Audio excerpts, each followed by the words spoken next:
Princess Celestia the Changeling Queen, Chapter 21, Part 2. Lamia, is there anything I stopped, realizing that this wasn't the time for talking. Syndra was still wrapped in those throes of grief. Lamia was doing her best to look strong, but she was fooling no pony. They needed to be left alone. So I bowed, turned around, and left, making sure I walked out of the door with all the grace befitting of a princess. But once out of sight, I spun around and lopped desperately towards Luna's chambers. I'd had enough of broken changeling families. So, Alternia, you wish to reconcile Chrysalis with Syndra? Asked Luna. The four of us, Luna, Cadence, Blueblood, and myself, were seated on the couches and armchairs around the coffee table in my chambers. The door had been sealed and anti-listening and anti-scrying charms had been cast. Here we could discuss my relation to Chrysalis unheard or unseen by prying eyes or ears. I nodded.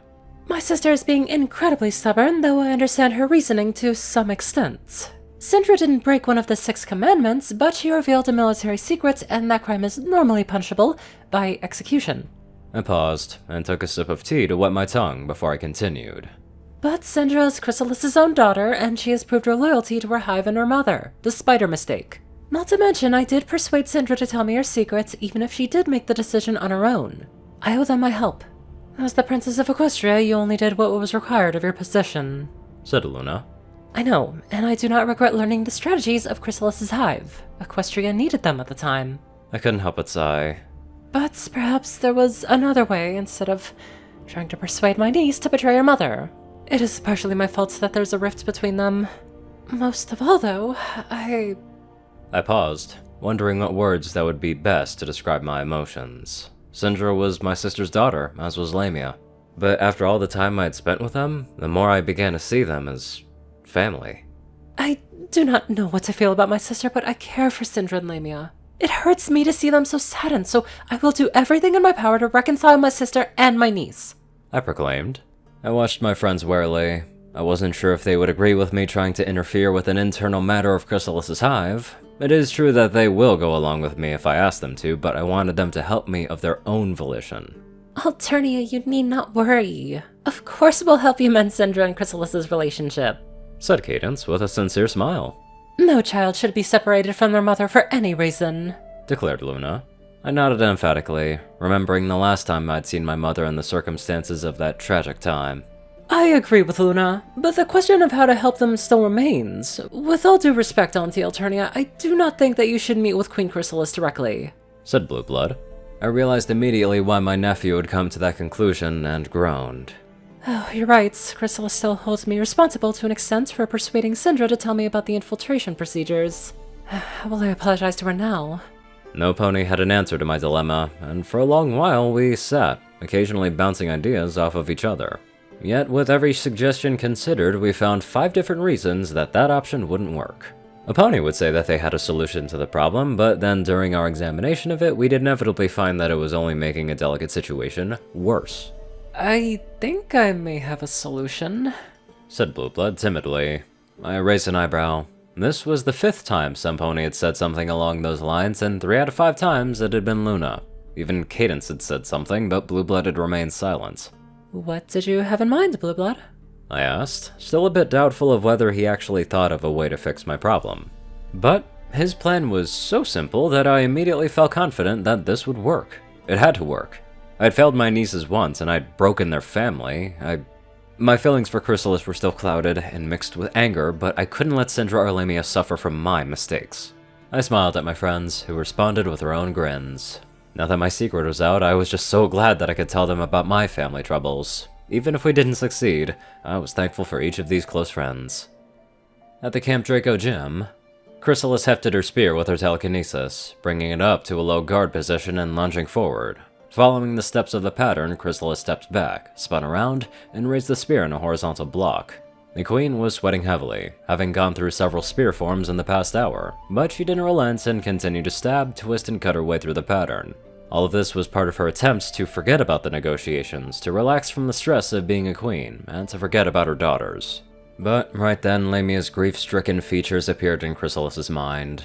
The queen shook her head, narrowing her eyes on the invisible target, and it worked for a moment, at least until Syndra's face infiltrated her thoughts. With that single image, Chrysalis' jaw clenched in rage, yet her heart cried out in agony. Damn it! Cursed Chrysalis. Her focus wrecked, the queen lost her balance and released her magic grip on the spear mid-thrust, sending it flying into the gym door with a thunk. Chrysalis scowled, annoyed at her slip-up, but immensely glad that no pony had been there. It was at this moment that Prince Blueblood pulled open the door and nearly walked into the embedded spear. Chrysalis froze out of embarrassment, not moving a hair as the prince ducked under the spear and closed the door behind him. Greetings, Your Highness. I'm deeply sorry for interrupting your practice, but I would like to inquire whether you have time for me to deliver something?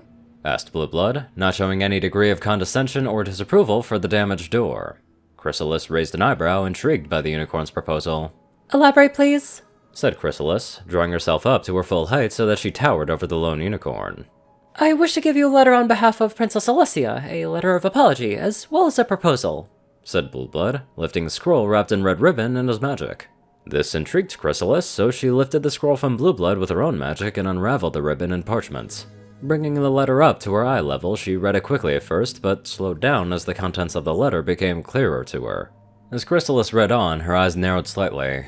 Sometimes her gaze would jump back up the scroll to reread a certain section. Other times, she'd just raise an eyebrow at one point, both of her eyebrows shooting up. When Chrysalis finished the letter, she rolled it up but continued to lift it with her magic. She had a frown on her face, but it was more thoughtful than angry. Why did Celestia or Luna not come to apologize to me directly? Demanded Chrysalis. They wanted to give you the space and time that you needed to carefully read the apology and evaluate her proposal, explained Blueblood, and Chrysalis grimaced. She had to admit that it was a rather good call by Celestia. If Celestia and Luna had come, Chrysalis doubted that she would have completely listened to what they would say. However, Chrysalis doubted Celestia and Luna would take so much time to write a letter and send it via their princely nephew just to apologize.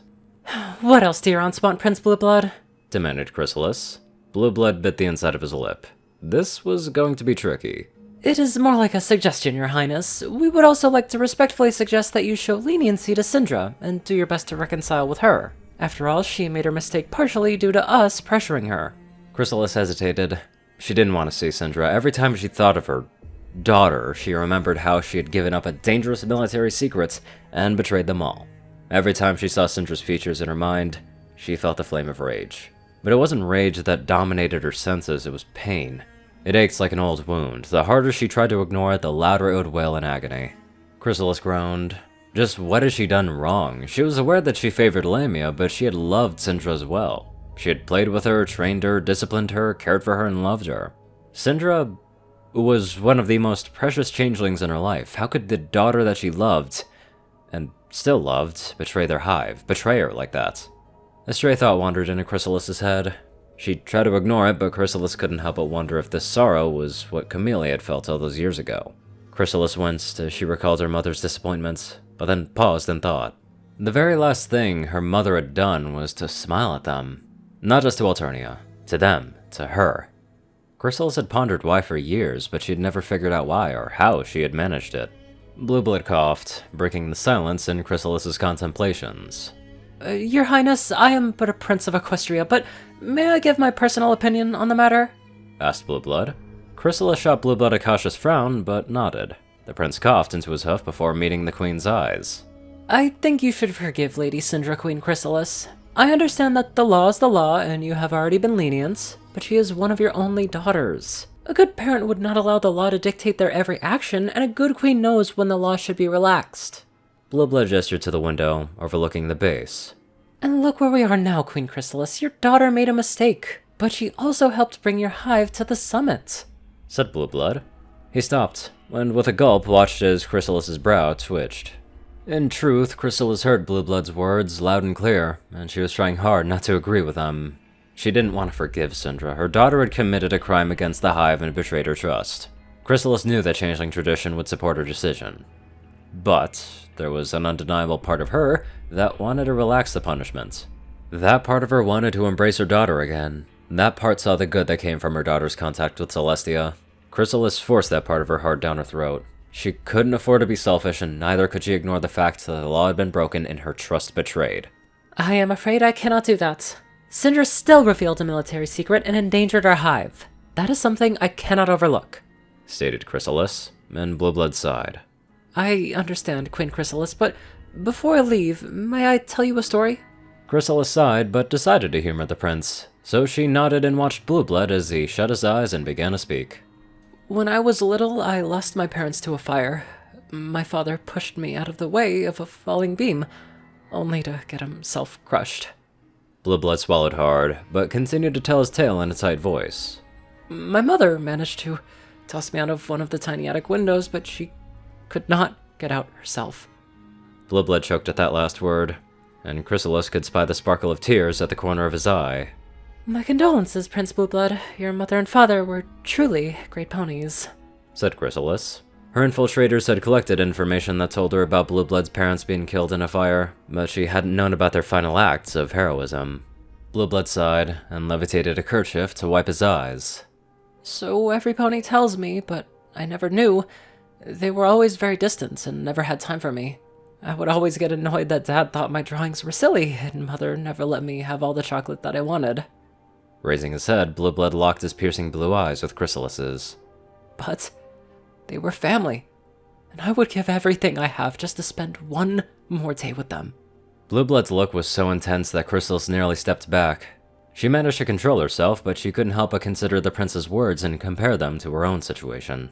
Sindra wasn't going to die, but her exile was permanent. And this time, Chrysalis had given orders for her to be driven away on sight. She would never see her daughter ever again. That awful finality made Chrysalis realize something. She wanted to see her daughter again, at least just one more time. Just one more meeting wouldn't do any harm, would it? Besides, they had parted on horrible terms after her near assassination. Couldn't she stand to face her daughter one more time and maybe say a proper goodbye to her? As the ache in her heart suddenly lessened, Chrysalis realized that she could. You make a good case, Prince Blueblood. Tell Celestia and Luna that I will take up their suggestion and will meet with Sindra tonight after dinner in my chambers. Damn, even through all that, she's still holding a little bit of that grudge. Anyways, let's get on to our family of donators. Top donators are 630, Peter Coulthard, J Tinman, Darkside, and Only One Thing. Dash of Evergreen, Rayden, Narwhals, Black Moonheart, Pastel Skies, Austin Rollins, Crazy Color 557, Stu Hex, Sword Brother and Mordred, Omicron Lyrae, Will, Chris, Twinkie, Hadzaza, Riot Soul, Dospo, and many more fantastic people. Thank you all so much for watching this video and live life to the fullest.